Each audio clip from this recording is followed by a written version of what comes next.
Good afternoon. I'm Mike Lennon, a member of the Kansas Oral History Project Board. Today is September 17th, 2024, and we're here to interview Kelly Harrison, retired Vice President for Transmission at Westar Energy. And initially, I want to acknowledge that I had the privilege of working with Kelly over a number of years. First, as a private attorney, periodically representing Westar in some regulatory proceedings, and then for about 5 years, also as an officer with the company. Our videographer today is former Representative Dave Heineman. Dave is also a member of the Kansas Oral History Project Board. And we want to extend a special thanks to the Dole Institute of Politics at the University of Kansas for hosting this interview. The interview is being conducted in the Elizabeth Dole Gallery and Reading Room.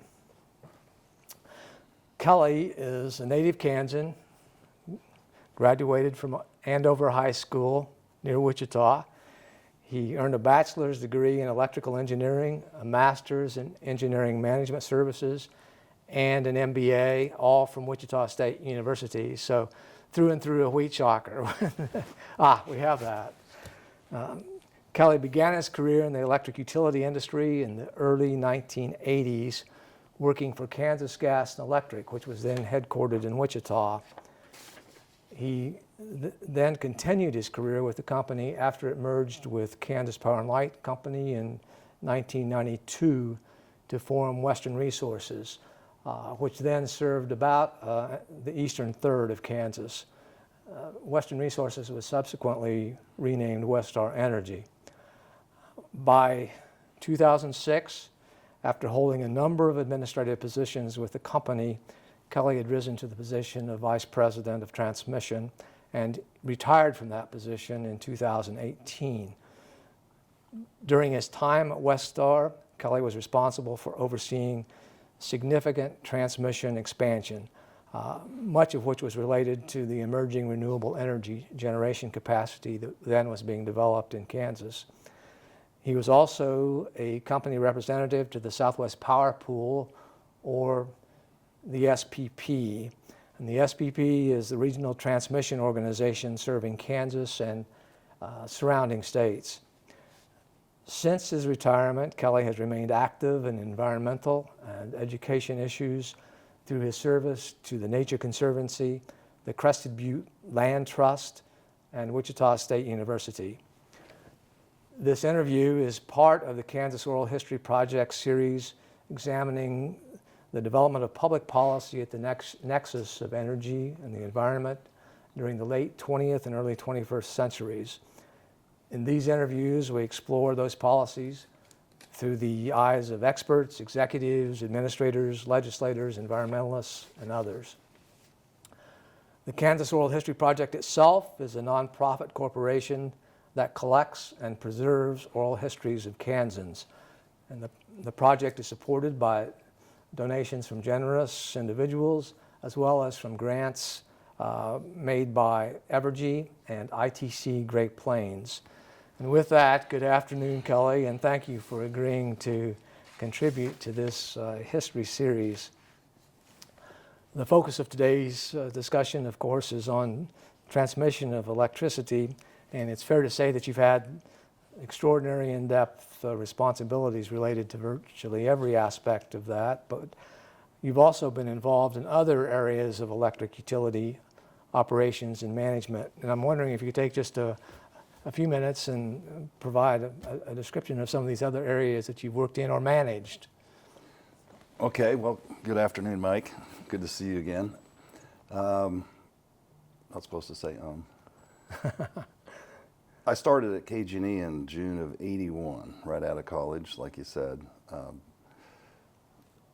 started in system planning. Back then it was, we did the planning of generation, transmission, and distribution, all three in one group. Got involved in the Wolf Creek rate case. So that's the first time I saw you, when you were a commissioner, chairman of the commission, that's right. I believe, Yes. in the Wolf Creek rate case. And in that time, I got exposed to a lot of the system operations, particularly the operating floor that were the generation operators, transmission operators, distribution operators actually ran or controlled the system. And from there I went into regulatory, the regulatory department. And I was in regulatory from basically 1987 to, well, even past 2006 when I became vice president of regulatory. Actually, it was 2001, fall of 2001 when I became vice president of regulatory.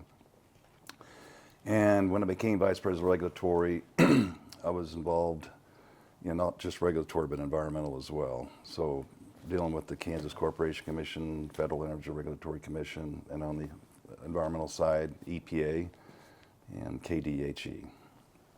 So got to deal with a lot of lawyers, a lot of regulation. It's one of the most regulated businesses in the country, I believe. Some people may argue that. But a lot of experience in dealing with a lot of different issues, mostly rate reviews, as we would call them, dealing with the EPA on an alleged violation at Jeffrey, where they, first thing, matter of fact, when Jim Haynes came back in December of 2002, the first letter I think he got in his end basket was a letter from the EPA, asking for a data request, basically, on Jeffrey Energy Center. So we dealt with that for about 5 years, finally settled, and worked our way through that. I was involved in what we called the Back to Basics plan that we filed at the KCC. Once Jim Haynes came back, we sold off all of our non-regulated business and became just a basic utility, and then dealt with the Federal Energy Regulatory Commission on dealing with formula rates. I don't know if you've got further questions on that, but that's some of the things. I do have a few more questions with respect to... That led up to me being over the transmission group.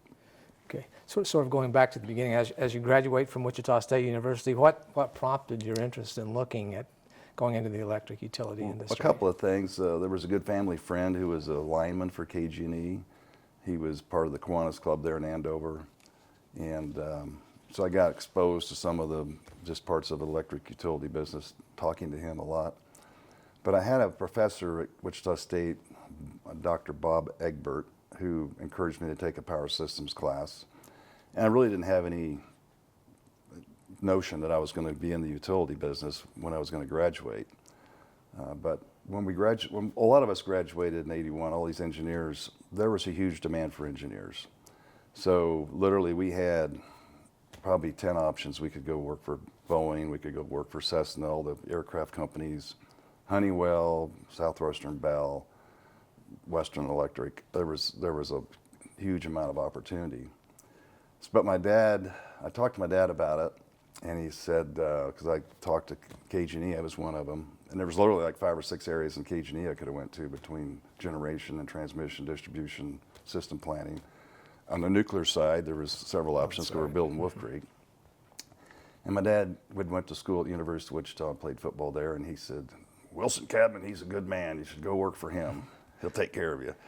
Wilson was the president and CEO. The president, CEO, chairman of KG&E at the time. So, and I thought, well, if I work for an electric utility, people are going to use more and more electricity, so it's going to be a nice, stable job. Wouldn't have to worry about any mergers and stuff like that. And a lot of the other options was, for one, Texas Instruments, we were going to design weapons guidance systems. So I thought, well, if I ever have kids, they said, what do you do, Dad? Well, I design weapons to kill people. So I didn't think that was probably the best thing for me to do.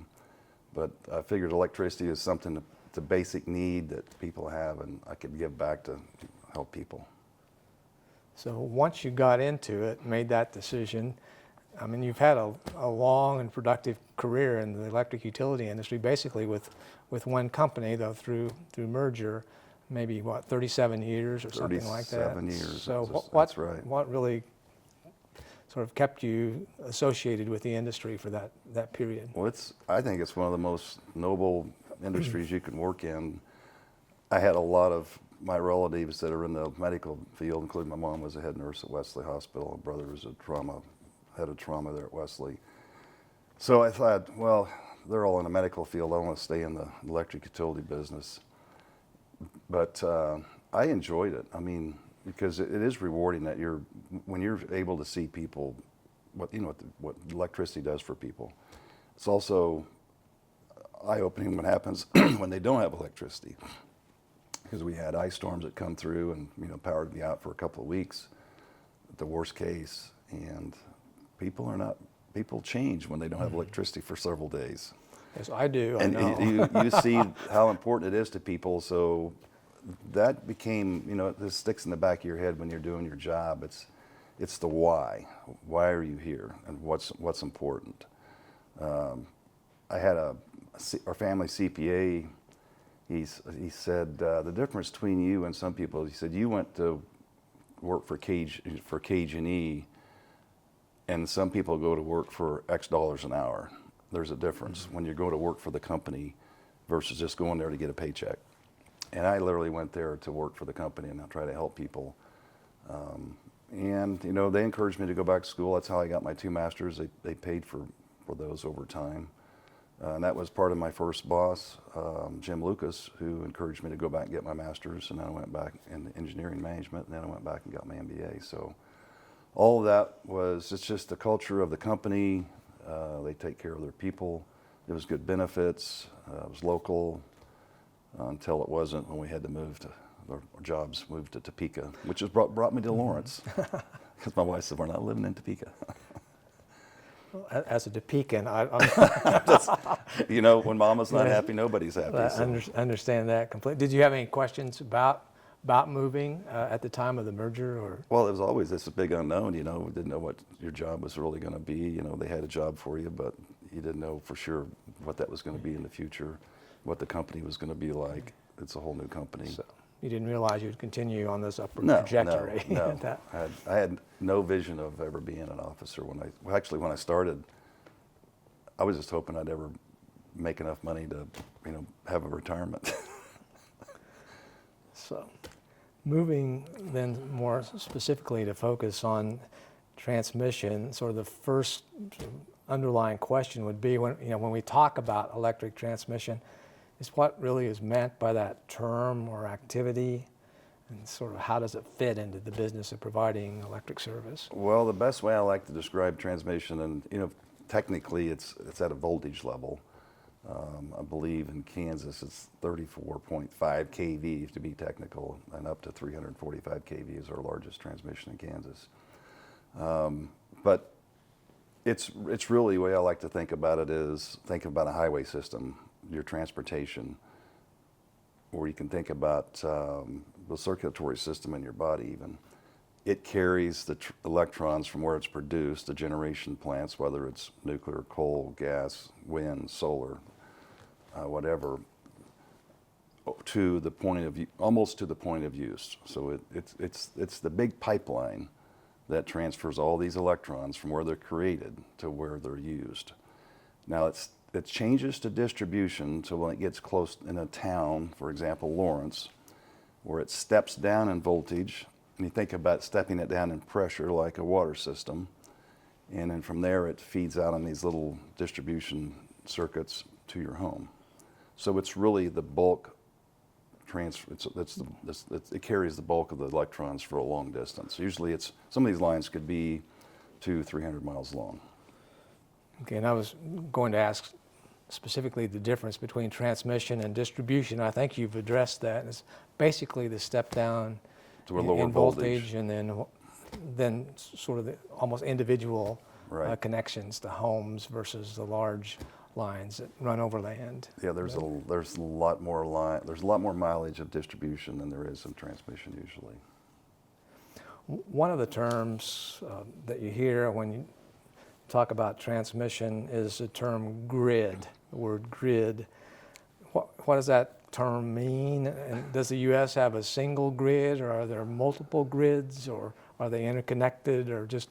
It's almost humorous to listen to people to talk about the grid, because most of them don't really know what the grid is. In fact, there's probably many definitions of what they consider a grid, but when I think of the transmission grid, that is the transmission lines that connect the generation to the distribution.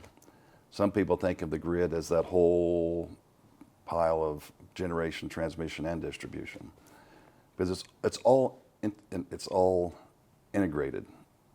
That's something people don't realize. With electricity, it's consumed shortly after it's made. I mean, it travels at the speed of light, basically.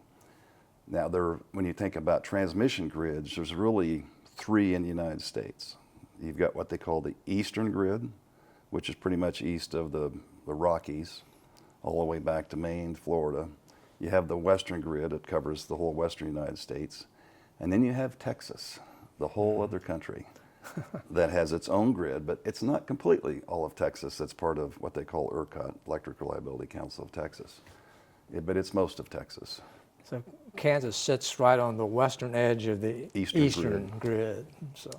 And there's all kinds of reasons. Well, there's one key reason why Texas did what it did, because it didn't want to be FERC regulated.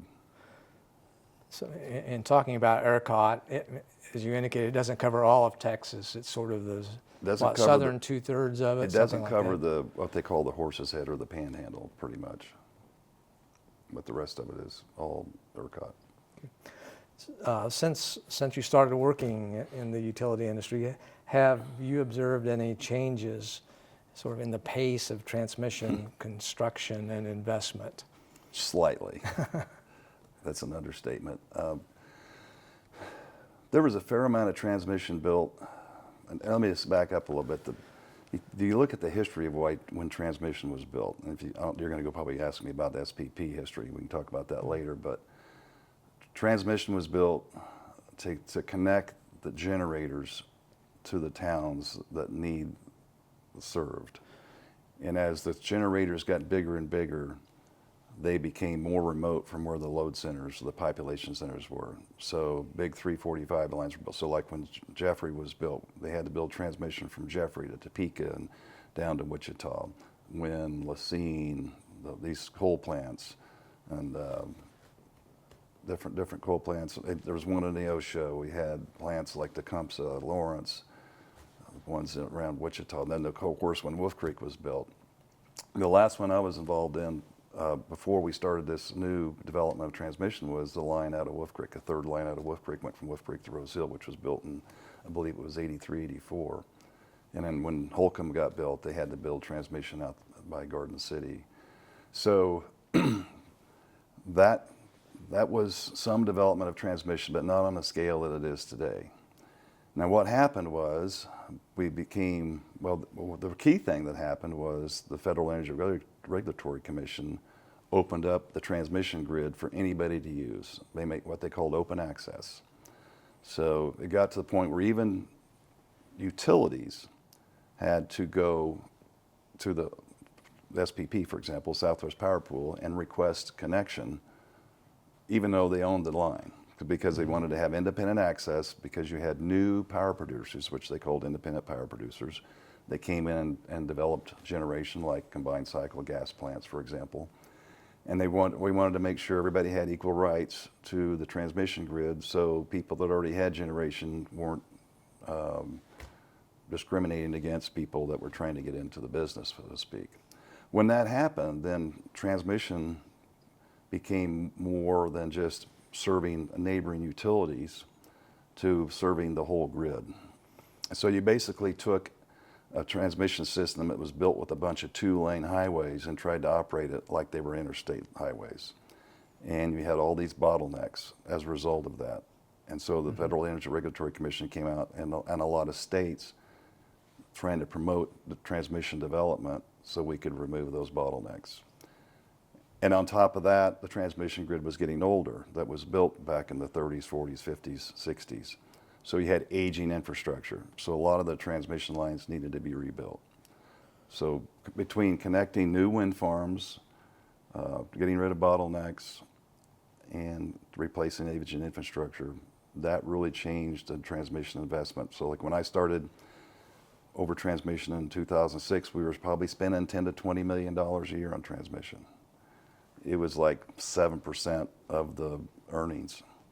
When I left in 2018, we were doing $250 million a year, and it was about a fourth of the earnings. So you were a big spender at the point you became vice president of transmission. And I was, and it was beneficial spending. It greatly increased the reliability, and it greatly increased the access to renewable energy. Okay. Sort of going back to your original description, each utility, though not exclusively so, but they were basically vertically integrated and sort of isolated, and they built generation and a little bit of transmission and then distribution. And there may have been some minor connections to Correct. neighboring utilities, but they were really sort of insulated kind of entities initially, and then that. I'll give you an began example. I think the first major transmission line in Kansas, if my history is correct, was a KPL line that went from Hutchinson to Salina to Abilene to Topeka all the way to Atchison. And it was built in the 20s, if I remember right. And some people say it was built with horses and mules, and I don't doubt it at that time, because in the 20s you didn't have a lot of equipment. There were lattice towers that looked like a wind farm tower, or like a windmill, like the old Sears and Roebuck windmills. And it was meant to connect a lot of hydro plants, believe it or not, to tie the towns together too, but from Hutch to Salina. But there was a hydro plant in Abilene, I think, was one of them, which ended up turning into, I can't remember which way it went, whether it was hydro first, turned into a grain mill, or grain mill turned into hydro. But Lawrence obviously had hydro. So that line was one of the first ones built. And I think one of the second ones was built was from El Dorado, Kansas, which is where there's oil and gas in the 20s. This was World War I. Mm-hmm. And it went all the way to Little Rock, Arkansas, where there's the steel mills. That's kind of the precursor to the Southwest Power Pool. We can talk about that later. But that's kind of what, like you said, they built these transmission lines really to connect towns for a single utility.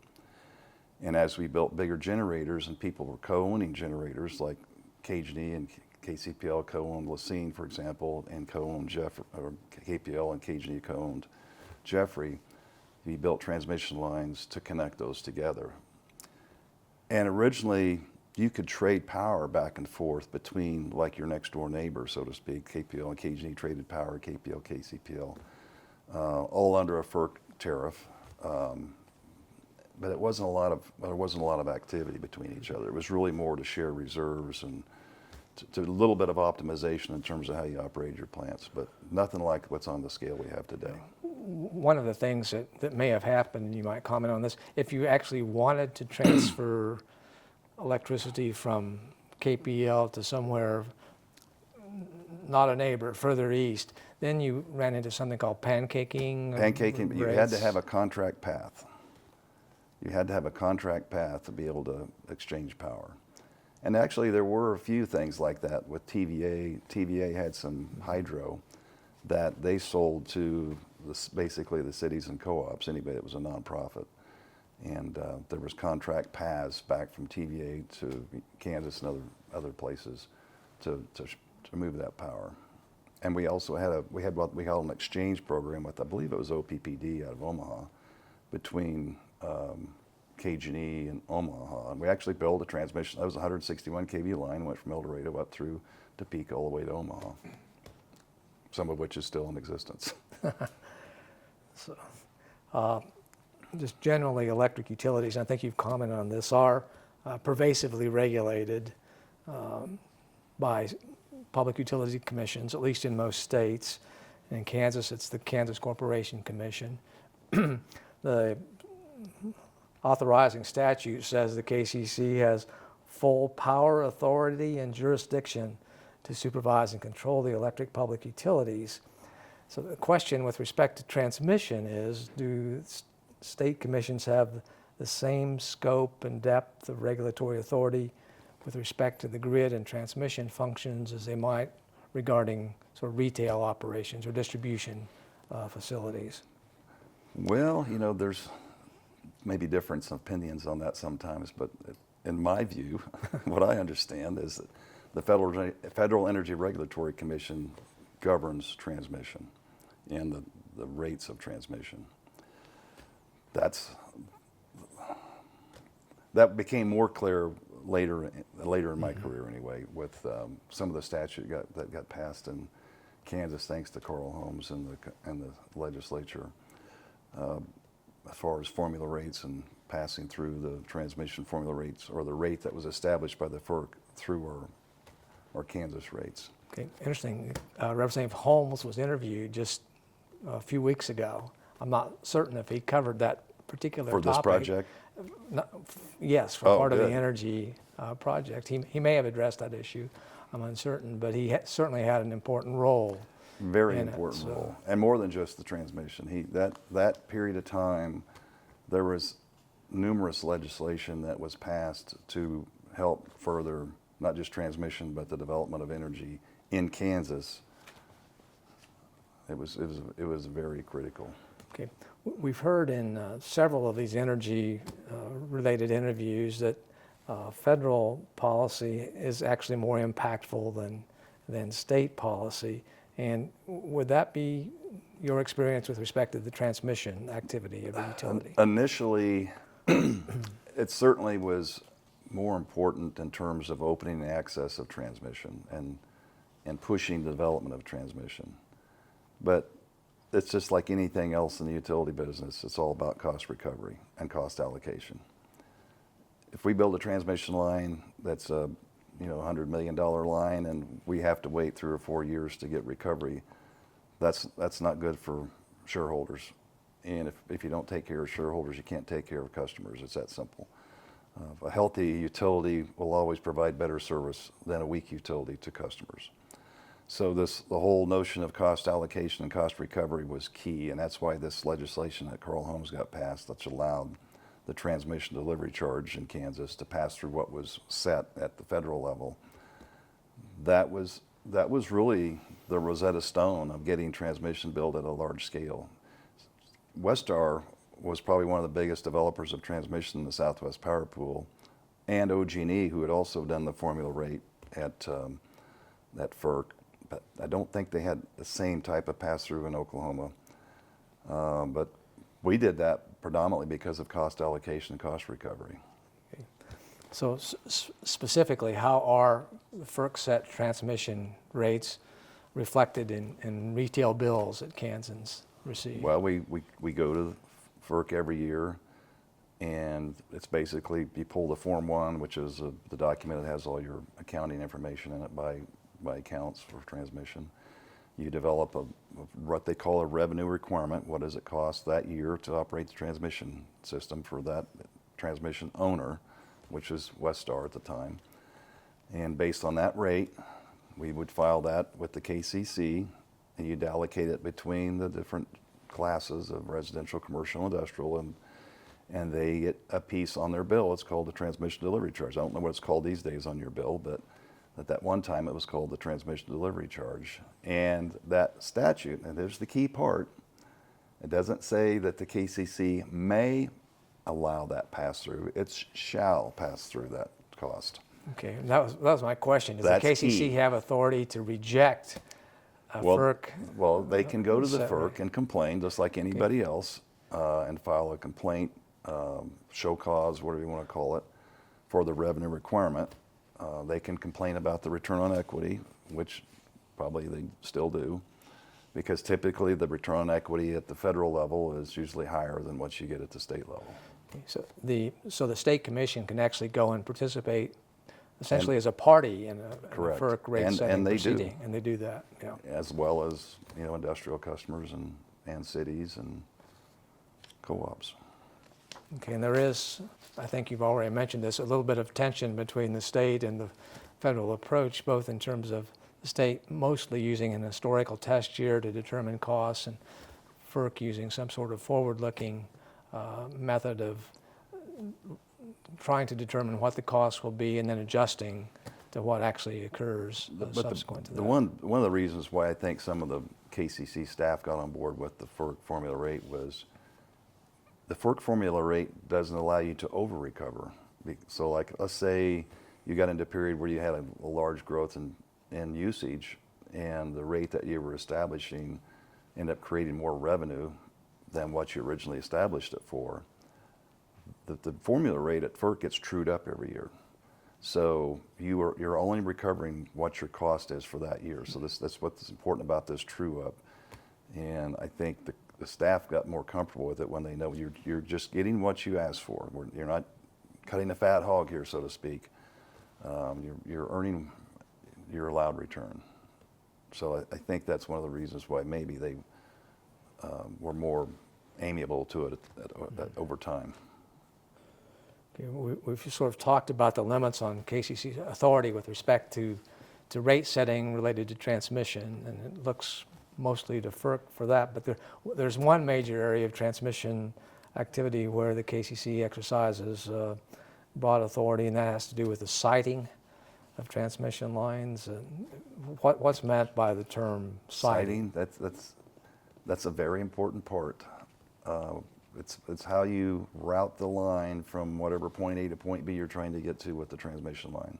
So when they say transmission siting, it's the establishment of a route from point A to point B that you're going to build that transmission line. And in Kansas, if the statute's still the same, you have to have KCC authority, okay, if the line is over 230 kV and above and 5 miles or longer, I believe. Now I believe that's correct. I believe that's correct. And once you have that authority, what comes with that is condemnation rights. Now, we tried not to ever use condemnation if we didn't have to. The line, one of the first lines I was involved in, we built from Wichita to Hutch. I think we condemned one parcel out of that whole 50-mile stretch. We worked with every landowner. I went out and met with them. I took the maps of the proposed routes, laid them over the hood of a F-150 pickup. Some of these people I knew from back when I was in 4-H, and had met them at different places, bought animals from some of these people around Sedgwick, the McCurry brothers. And the way I looked at it was a lot different than back in the previous days with utilities. When they built the line for Wolf Creek, that Rose Hill to Wolf Creek line, it was the attitude of, we're the utility, we were going to build a line here, and if you don't like it, see us in court, and we're going to condemn you anyway. Really didn't have much appreciation for the landowners, and it was very bad because all those landowners remember that. And I dealt with one of those on the Wichita to Hutchinson line, Jack Adrian. I remember him like it was yesterday. And I'm not going to tell you everything. It was a 30-minute conversation with me just mostly listening and him screaming on the phone about how we did his family no favors when they took their land up by Wolf Creek. But so we worked with them, and I looked at it as if, because we own property and we raise cattle, and my mother and father raised me to respect the land and take care of land, which is why I'm involved in a lot of environmental aspects. I looked at that as if it was my land. You know, how would I want to be treated if somebody came in and said, I'm going to build this transmission line across your property? So we worked with them, and in fact, on that line, before it was over with, after the line was, I think it was after the line was built, one people called me up from, I think it was Sedgwick, maybe Halstead, and said, hey, you guys were so nice to us, we want to put on a barbecue for you. I'm like, you're kidding, right? I said, you're serious? She said, oh, we're dead serious. She says, we're gonna invite everybody there, and we're gonna provide all the meat. We're gonna have all the fixings, like they had baked beans, they had coleslaw, they had potato salad, they even baked us a cake. So every lineman and everybody that worked on that project, they came out, and you just got in a line, and they dished it all up, and it was local beef that they had raised, and it was hamburgers. And I couldn't believe it. And when I went around talking to people, like in the West Coast or East Coast on different conferences and telling the story, they said, you're kidding me. I said, no. I said, this is what happens when you take care of customers instead of treating them like, secondhand people, So that was the only time that happened, but that was just phenomenal. Yeah, I mean, that's a unique experience, and really a tribute to your approach to handling the It takes more time to do it that way, but it's worth it. And we only condemned one parcel, and that was not a fun event either. So this was a line basically from Wichita up to Hutch. To Hutch, and then went from the next piece of it went from Hutchinson to Salina. Salina on up to Salina after that. That was the first big line that I was involved in building. So, in addition to securing the easements, rights of way, what steps are involved in securing KCC authority to site? Well, you have to provide need. That's one of the first requirements is the need for the line. And typically, the Southwest Power Pool tells you you need it. That's good enough for the KCC because they are the regional transmission organization, and they go through quite their own process of of planning, which I've been involved in over the years. That's one of the first things I did when I worked in system planning was the transmission load flow studies at Southwest Power Pool that helped determine the need for new lines or rebuilding lines. And so the need for the line is one of them. The reasonableness of the route. So we always hired an engineering firm to do the routing study, and we have to have open houses where you invite landowners to come in. You show them the different options, big maps on the table. You talk about the environmental impacts, how the right-of-way easements are taken care of, what the structure is going to look like, where they're going to be placed. And that was the other thing we worked with customers on, placing the structures. Back in the day, the engineer's like, well, I want it here, here, here. Well, you don't have to have it exactly here. It can be moved a little bit, like 10 or 20 feet. And so if you just work with people a little bit instead of being hardline on, you get a lot more flies with honey. Okay. That's something that KCC looked at as well. Yes. In addition to need, it's the reasonableness of the location that's been selected, and they would take into account sort of landowner comment In if fact, it reached that level. There was, and a lot of people said, we already know where the line's going to go. I said, no, I don't. I said, literally, that's why we're having this meeting. And I said, you need to provide your comments. I said, the KCC does look at these. And I said, they will take these comments. And there's been numerous times, like on that line from Wichita all the way up to Salina, there was, we called landowner alternatives that some the commission took, some the commission said, yeah, we can do that. A lot of it depended on how much cost it was, but how reasonable they thought the alternative was, how simple it was. And if it impacted other landowners that we hadn't notified yet, that was another, because you want to have notice, everybody has to have notice. But it was a give and take. We usually found a balance. And we actually did all these open houses, not for just the ones we had to have a siting application for. We did that for every transmission line we did, just because we thought that was the right thing to do. So we've, again, talked about rates, siting concepts, or how you went about doing it. Maybe it's a good time, and we've referenced the Southwest Power Pool, the SPP, maybe a good time to spend some time talking about the SPP. My understanding, it actually began, it was sort of an effort by some local utilities. Kansas Gas and Electric was one of them. OG&E was one of them. Yes, and it was about, well, it was at the beginning of World War II. I think it was December of 1941. Critical and time. It had to do with World War II, so there was all the bauxite mines and steel mills were down in Arkansas, building obviously steel for the war efforts, and they didn't have enough. I think the mill itself was like 120 megawatts, which doesn't sound like much today. Remember, this is 1940, you didn't have air conditioning, all the uses for electricity, but it was more than they had generation for in the state. That's hard to imagine. Yes, I think I read that, something like that, like 100 megawatts is all Arkansas had at right. that time. And so they had to get power from other states, and so they worked with, like I say, these, it was a handful of utilities, including like 3 ended up being part of Entergy. They formed the Southwest Power Pool, and then I think, let's say, that's one of the reasons this one line from El Dorado to Little Rock was built, was to connect the two, to help share power, to help with the World War II. So given that beginning and that purpose and sort of the initial cooperative effort among several local utilities, could you then talk a bit about the evolution and expansion of the Southwest Power Pool? Well, I don't know. I don't have the history on all the dates exactly. I mean, it's out there. If you went to Southwest Power Pool site, I'm sure they have the history. But the bigger change happened in, I believe it was the early 90s. Well, it was when the FERC opened. It was the Open Access Transmission Tariff, Order 888. I can't remember what's the order's numbers, but I believe it was in the early 90s, and basically every utility filed an open access transmission tariff, and then at some point in the 90s, SPP filed an open access transmission tariff, and so all of the scheduling of transmission, reserving transmission, all went through the Southwest Power Pool, which gets back to being non-discriminatory. And that's been a big thing, and it went from having the owners being the board of the SPP to independent board members. So when this was all created, there was somebody from every utility that started this was part of the board of that Southwest Power Pool. And that worked great when we were just sharing reserves and didn't have all these other entities trying to connect to the grid. But when they opened it up to get independence, you needed to have an independent board. And that's what all these RTOs do. FERC signs off on that. So it went from being, an independent board.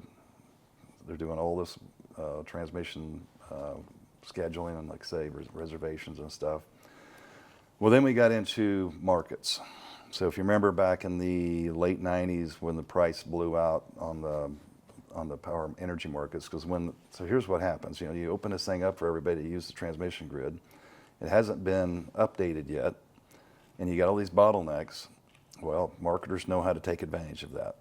And so as the marketers started taking advantage of that, we ended up having, well, I don't remember, I thought what the peak was, like $10,000 a megawatt hour or something, ridiculous amounts. And the Enrons of the worlds, they really decided we needed to do a better job of handling markets. So they went to ended up going to a next day market. And the markets are very complicated. And I'm not the person that's going to be the expert on explaining the SPP markets to you because they are still evolving. SPP is now on the Western grid, for example, doing some of the marketing out there, services, but it's a whole nother business to talk about. So at one point, the utilities actually decided when they would run their generation plants. Is that still the case today? That's the key part of it. So again, we were trading power to help, if for example, we had a unit down and we needed, instead of running gas, we could buy some coal from KCPL or KPL back when I was at KG&E, and that was you split the benefits, split the savings is what they called those transactions.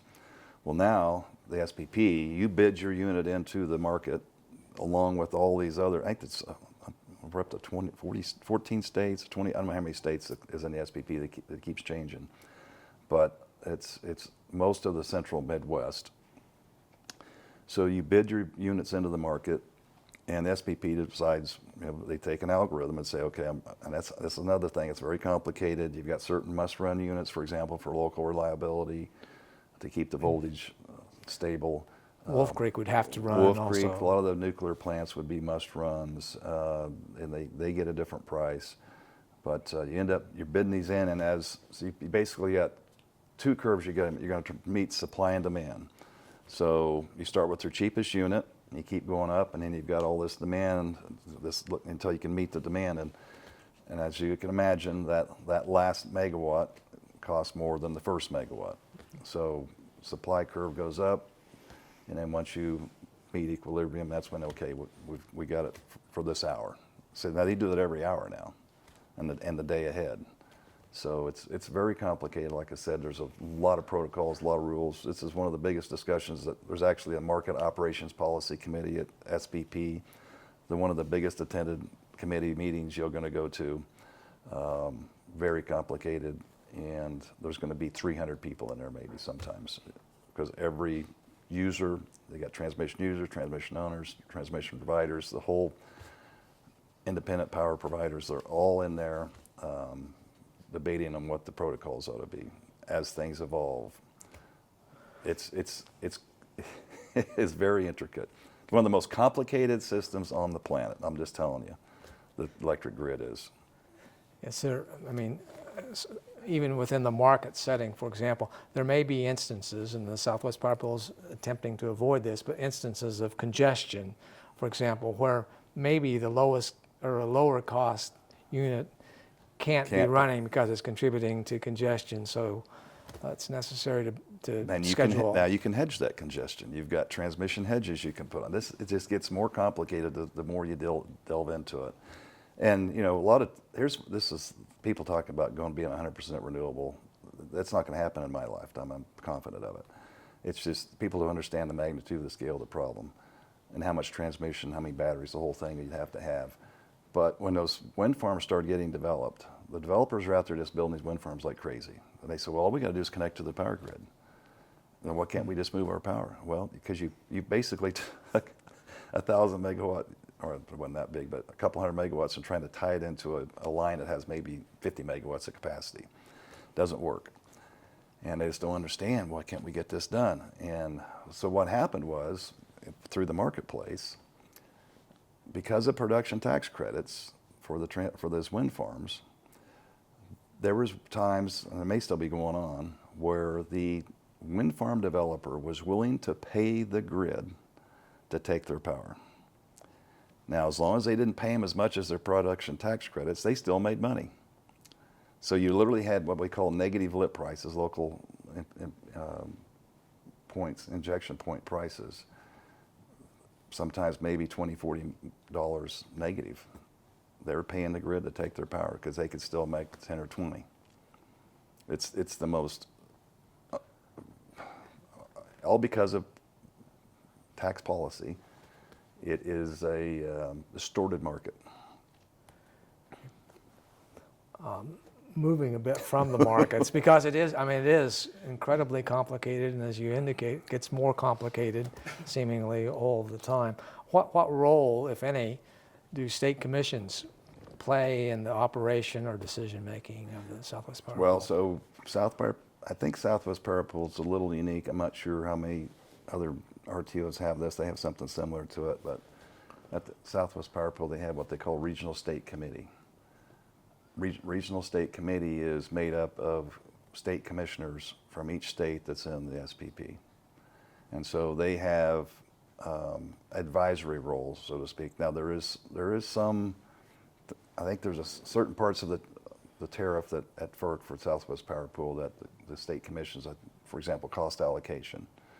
I believe they have a pretty good influence on that. And I was part of the original, what we called the highway byway rate working group that developed that.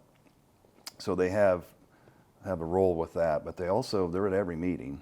They have their own meeting before they have the board or the members committee meeting, board meeting for Southwest Power Pool. So they'll discuss some of the issues that are between the markets and congestion, how the cost allocation.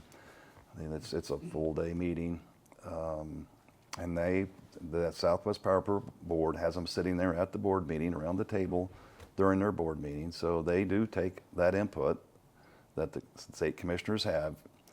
At the end of the day, if the SPP files something at FERC that the state commissions don't like, they can go file, intervene at the FERC docket and ask for repeals or whatever. But if they don't get what they want, but they are very much involved in the process, and everybody knows it. And everybody knows that their state commissioner, if they're not happy, it's not a good outcome. It's not good for the utilities. It's not good for the utility. It's never good. It's like when mom ain't happy, nobody happy. So in fact, the SPP motto was evolution, not revolution. When Nick Brown was as the CEO and a lot of the board members, we tried our hardest to find compromise before we'd file something at the FERC that we knew was going to get challenged. That's why it takes so long to get anything done, because literally you got 200 or 300 people around this room providing input, and you're trying to find compromise between that many people. It takes a while, and you just kind of get there slowly over time, and at the end of the day, it worked, and I think it's still working. Seemingly it is, and you mentioned the highway byway rate. Could you talk a little bit about that? So the highway byway rate. So let me give you the one extreme end, and that's Texas. One nice thing about having Texas as their whole other country and have their own RTO, so to speak, they don't have to deal with anybody else, and they have everything peanut buttered. It means it gets spread across all of the users. I think that's still the case for transmission. And the rest of the world, we had a big discussion about when we wanted to build new transmission, particularly the higher voltage ones, 230 kV, 345, and even 500, I think in some small instances. Tried to get 765 built. That should have been built, but it's still not in SPP. So we've only got an agreement that the higher transmission lines, the higher voltage ones, were such a big path, so to speak, they operate like an interstate highway that helps a lot of people, then everybody should pay for it. So that should be socialized. Now, I'm going to tell you, I'm not for socialism. Haynes will tell you that too. But there are certain times where it makes sense, and this is one of them, where you socialize the cost of transmission at 230 kV and above. That's what they decided. There's an in-between point where like 1/3 socialized, 2/3 goes back to what we call the zones, which is the transmission owner's territory. So like Westar has a zone. Then below that, it's 100% paid for by the zone, like 69 kV that kind of is just going to support a neighborhood or a city area, 34, 5 kV. Somebody in Missouri shouldn't be paying for that. They're getting no benefit from that. Or somebody from Nebraska or Kansas shouldn't be paying for something up and vice versa. So it all gets back to cost causation. This is a fundamental of rate making is cost causation. Cost causers should pay, right? And so we settled with this highway byway rate. Not everybody was happy with it, so which means we're probably about right. They're probably still debating about why some, for example, that New Mexico, I think it was Southwest Public Service, built a big chunk of 345 down there because they had all this oil production from back when the fracking days were going on. And I'm sitting there arguing with SPP. It's like, you're telling me you don't like me building this line, but I said, what benefit am I going to get out of a 345 ring down in New Mexico? None. I said, here's the problem. I said, we keep arguing about this stuff. We don't get anything built. I said, it's a round world. I said, one day you win, one day I win. And at the end of the day, it all evens out as long as we're building about the same amount. And so that's where we ended up, and it's worked out, because if we hadn't got that, we wouldn't be developing the transmission that we've developed. The SPP wouldn't be approving certain projects. I was just going to ask, this sort of leads into what role the SPP has in sort of making decisions about what transmission lines are going to be built. Well, as part of that same group, we've established an integrated transmission planning process. And I don't know if that's still in place or not, but it was something that was needed at the time, because a lot of times the way the SPP was looking at need was like the next year or two. And so we were basically putting Band-Aids on stuff, rebuilding a small transmission line, a short line versus, which we like maybe 5 or 6 of those rather than building one big 345 line. It would wipe all that out. And so we got smarter about looking farther down the road, 10 to 20 years, as a whole SPP under different scenarios, how much wind we might have, how much load we might have, gas prices, what they were going to do. Because all these lines we look at from an economic standpoint, and they look at the economic benefits from reliability and mostly economic benefits from a fuel standpoint. How much can you save if you get rid of these bottlenecks where you can share and better dispatch the generation that's in the SPP, those what we call the fuel savings. They put cost benefit analysis on all of these lines. Now this gets back to, well, okay, cost benefit costs, who's the benefit, who's cost? And they're trying to, it's hard to do it by region, like this state gets this much benefit out of this line, or this state, because it's all integrated. And there was a big whoop to do about, well, we got to find a way to be able to allocate the benefits better across the states. And I'm not sure, I think that's a fool's errand. At the end of the day, it's just hard to do that. It's better to just look at the whole SPP and say, are we better as a group? We're all sharing all this. We're all working together here with or without this line. And the next big deal in the transmission world, which is what's going on right now, is the line connections between RTOs.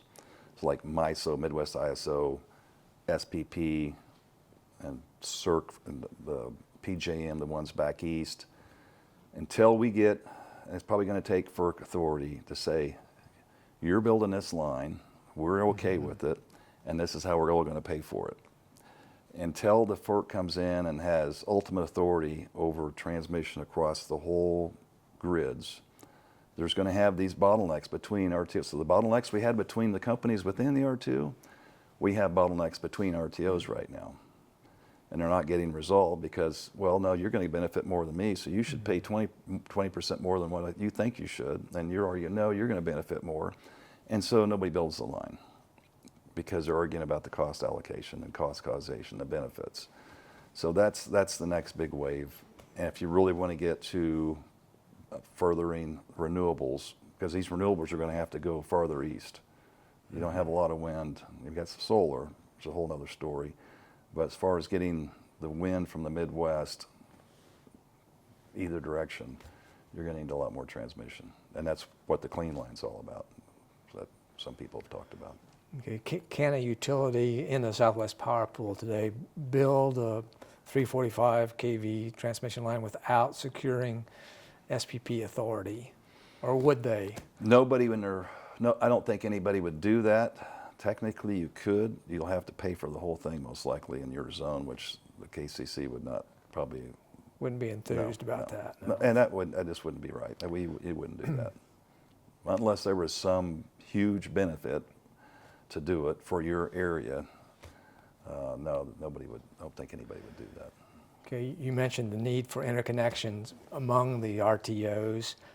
One of the most recent examples, although they may not want interconnections, it would be ERCOT, which was suffering mightily from lack of generation. The February event? Yes, and I think there are maybe 2 interconnections between the SPP, minor ones, and ERCOT, but they just couldn't bring in enough electricity to meet their demand. I mean, that's an example of something you think that ERCOT. And I'm sure they're having that discussion right now. I know they have. I haven't sat in on all these meetings. Obviously, I'm retired now, so not that I've lost interest, but no. I have other things to do. I mean, you would still be available as a consultant on some of these issues.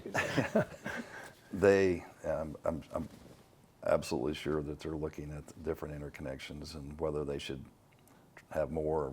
I don't know that you could ever, I wouldn't say never, I mean, I'm sure you could time in without, right now they're connected with what we call AC to DC to AC converters because of the phase angle between, phase angle is a technical term, basically they run it at a little bit different step, so to speak, in terms of time between grids, so you have to do it through a converter station, which are very expensive.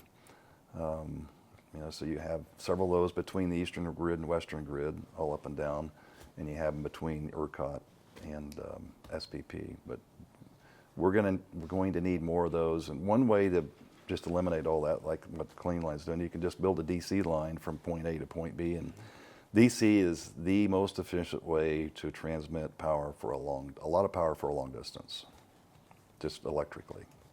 Physics. That particular line did get siting authority in Kansas, is that right? I thought it finally got everything approved. Missouri seemed to be the real stumbling block. They may well have, I'm not sure. But I haven't seen anything built yet. So this is sort of circling back, but talked about the growth and construction of new transmission lines in Kansas. And we've talked about one that you worked on, the sort of the Wichita to the Salina one. Mm-hmm. You had major responsibility for a number of transmission lines that have been built in this latter period. So could you maybe take a minute and identify them, any particular experiences with them? That was the first line. I believe the next one was from Rose Hill to, we called it Sooner. It's a Sooner plant down just on the other side in Oklahoma. That was a big line that helped alleviate the kind of bottleneck between Kansas and Oklahoma. But the biggest one I worked on probably was our Prairie Wind project, where we partnered with AEP and Mid-American, Warren Buffett basically. And that was a line from Wichita to Madison Lodge, then tied in down to Woodward, Oklahoma with OG&E. And then ITC built the other leg of the Y plan over to Spearville, basically. And then, we haven't talked about KETA yet, but we called the KETA line, the line that goes from Spearville all the way up into Nebraska, which ITC built with partnership with NPPD. And that was a big deal to help Nebraska, western Kansas and Nebraska's bottleneck. And so when we got all those built, the north-south line, the Y plan that goes on down into Oklahoma, that freed up a lot of capacity for a lot of these wind farms to get connected. And so, interesting thing you mentioned when we talk about the prairie wind lines. So from a SPP standpoint, engineers, they just look at point A to point B. They don't, it's electrical. It's just, they don't care what's in between from an environmental standpoint. Well, down around Medicine Lodge, Gyp Hills, there's a lot of bats, one of the largest bat populations in Kansas, but it's also kind of pristine in terms of it's the Red Hills. It hasn't really been developed. And a lot of people were concerned, it's kind of like if you build it, they will come. If you build a transmission line, they're going to build all this wind. And there had already been wind built at Medicine Lodge, the Flat Ridge plant that Westar now Energy owns. I think, or at least 50-50, I can't remember what the ownership is. And there was people down in Oklahoma, because we have some little bird called the lesser prairie chicken that was going to be put on an endangered species list. And so I worked with SPP and all the owners and just said, look, you know, here's the deal. I said, we just want this line built, right? I said, if we can avoid this or sensitive habitat and not upset everybody, and we get the line built, do we care? So could we smarter, because he's smarter about this and take a slightly different route. We'll get it built faster because we won't have people, you know, arguing against the line. So that's what we did, and most of the landowners down there were pretty happy about that. But it gets back to, you have to look at the whole picture and look at the use of the land, the landowners, and this wasn't nothing new out back east or back, you know, every coast is dealing with this. You go across federal land back east, AEP spent like 10, 20 years to build a 765 line across West Virginia, I think, just because you're dealing with so much government land and opposition. So we found that we don't want to put something somewhere where we're not wanted. And that was kind of the attitude we took, whether it was a power plant, a transmission line, whatever. We want to be where people want us there.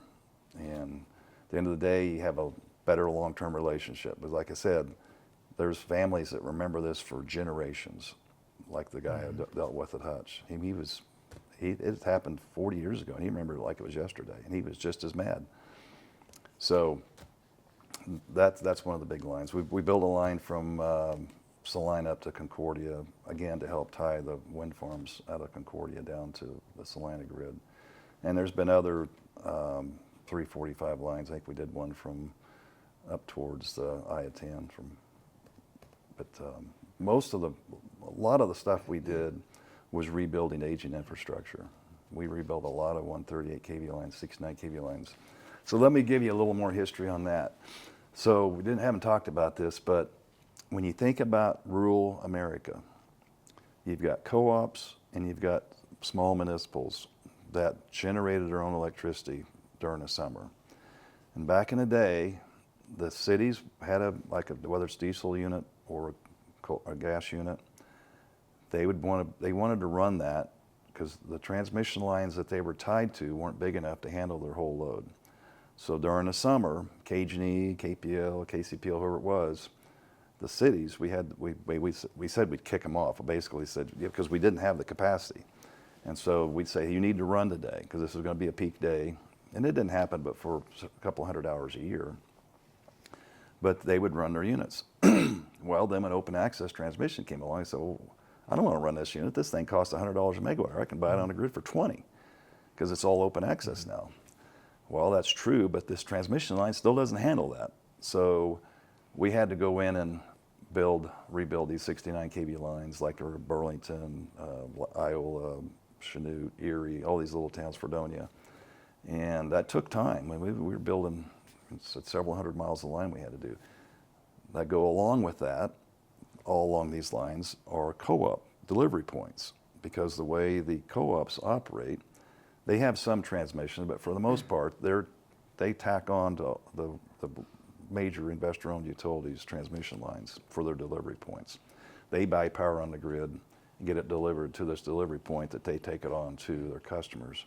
So the double benefit there was we were improving the reliability for all these co-op delivery points and increasing their availability for what they could buy for reducing their costs. So that's pretty much all the transmission that we were building back then.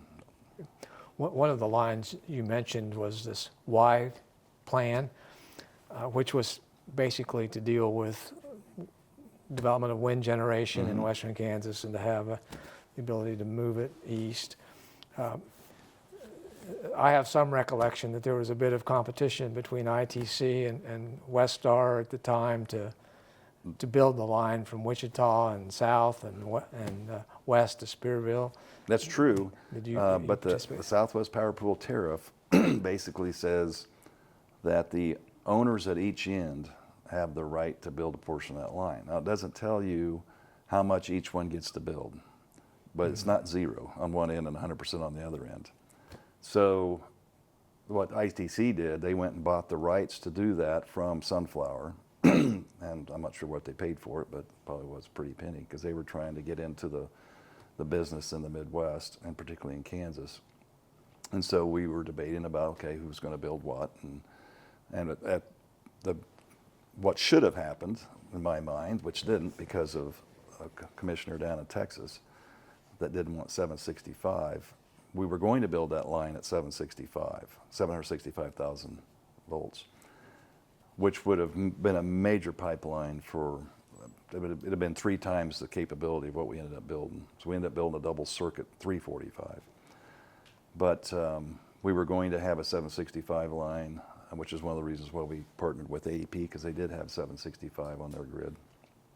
But we negotiated, and we had a work mediator help us with that, and we resolved it by Westar building the line from Wichita to Medicine Lodge and part of the substation at Medicine Lodge, if I remember right, and then on down to Woodward. We were going to build the 765 piece of that substation, and then he built the piece from there to Spearville. So the final area I wanted to ask about, and maybe we've touched on it slightly, would be the Kansas Electric Transmission Authority, which was created, KETA, yes, in 2005 or 6, and then Another Carl Holmes. well, it was. And I was going to Product. ask what your experience was with KETA and what Well- you perceived that it had accomplished or not, as the case may be. KETA was Carl Holmes' way of basically raising the flag, saying, "Hey, we need some help out here." And he's from Plains, Kansas, near where my dad was born, out in between. My dad was born between Meade and Fowler, and so when you're that isolated, you don't have access to some of the cheaper power. So they had higher power prices in eastern Kansas. So it's like, you need to get some kind of transmission out here to help us. So if you're not going to do it, we're going to find a way to do it. And he had talked to other organizations similar to this, like one in New Mexico, maybe one up in Nebraska or something. I can't remember. Because he went around and talking to a lot of people. And so they created KETA, and I think it was created by legislature, right? Yes.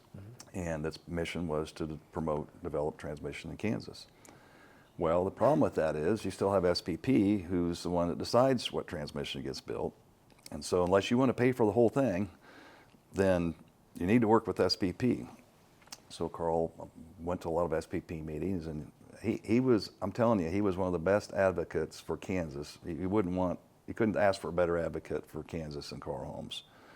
I mean, just in general, not just transmission, but just Kansas, promoting Kansas. He's a true Kansan. He loves this state, and I dearly love that guy. Not just for transmission, but he's just a super guy, in my opinion, from what I know about him and the experiences I've had with him. But he pounded the table, and we got some things done. He got this, let's say, the KETA line that was built from Spearville to up north in I think it was Axtell, Nebraska. Axtell, I think so. Right? Yes. And we got it all in transmission rates. It worked, but some people kind of thought of him as a thorn in the side. Like, we got this, Carl. We don't need KETA telling us what to do. We got a process. You just need to go back to Kansas and do your thing. But he didn't back down. I think it was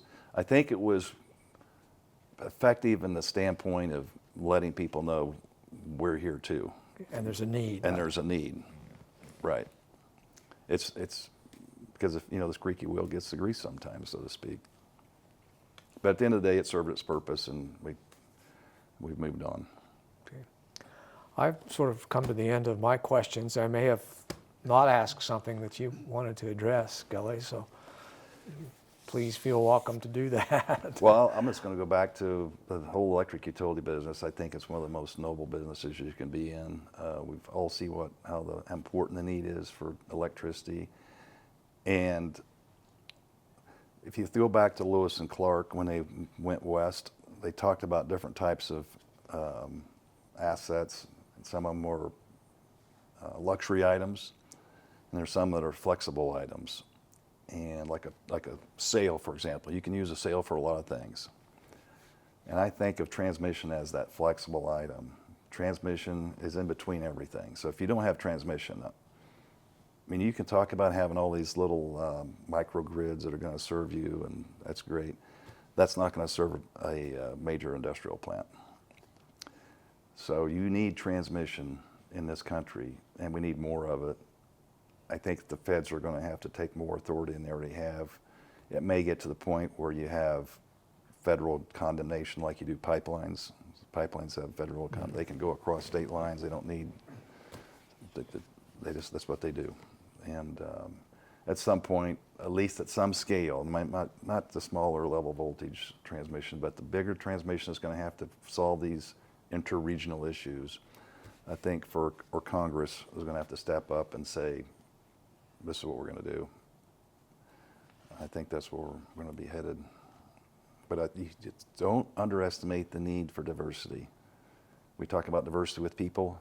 We've championed diversity of fuel sources in the utility grid. I don't see us surviving just on batteries and solar and wind. Something else is going to have to be there, whether it's nuclear, small scale nuclear, whatever. But I mean, there must be the underlying capability to dispatch to need, and yes, you need to flip the switch. Something's going to happen. It's not like, oh, what? Nope. But no, I love the business. I loved what I was doing. I love the people I worked for. Okay. Kelly, thank you very much. Thank you for inviting me. Well, thank you for coming. It was Hopefully really I provided informative, some small contribution of worthwhile knowledge. Absolutely.